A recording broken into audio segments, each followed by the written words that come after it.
ఏపీలో కూటమి ప్రభుత్వం ఏర్పడి సంవత్సరం పూర్తయిన సందర్భంగా ప్రజల్లోకి వెళ్లి పాలనలో సాధించిన విజయాలను వివరించాలంటూ ముఖ్యమంత్రి చంద్రబాబు నాయుడు నిర్ణయం తీసుకున్నారు. ఈ నేపథ్యంలో రాష్ట్ర వ్యాప్తంగా ఇంటింటి ప్రచారం కార్యక్రమాన్ని ప్రారంభించేందుకు ప్రభుత్వం సన్నాహాలు పూర్తి చేసింది. ఈ ప్రచారాన్ని సీఎం తన నియోజకవర్గమైన కుప్పం నుంచే కార్యక్రమాన్ని జూలై 2వ తేదీన ప్రారంభించబోతున్నారు.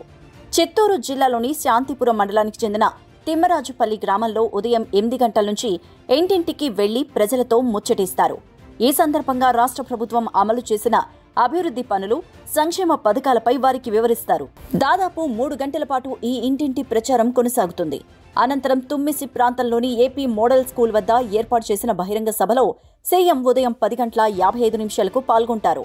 ఈ సభలో చంద్రబాబు ప్రభుత్వ విధానాలు, రాబోయే కార్యాచరణపై ప్రజలకు సమగ్రంగా వివరిస్తారు. మధ్యాహ్నం 3 గంటలకు కుప్పం ప్రభుత్వ హాస్పిటల్లో టాటా డిఐఎన్సి సెంటర్ను ఆయన ప్రారంభిస్తారు. ఈ కేంద్రం ప్రారంభంతో ఆరోగ్య సేవలు మరింత మెరుగ్గా అందుబాటులోకి వస్తాయని అంచనా.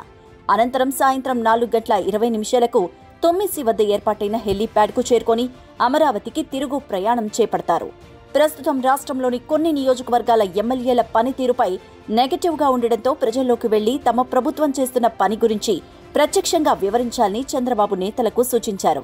ఇంటింటి ప్రచారం ద్వారా ప్రజల సమస్యలు తెలుసుకోవడమే కాదు, ప్రభుత్వంపై నమ్మకాన్ని పెంచేందుకు, ప్రజలకు చేరువయ్యేందుకు ఇది మంచి అవకాశమవుతుందని పార్టీ వర్గాలు భావిస్తున్నాయి.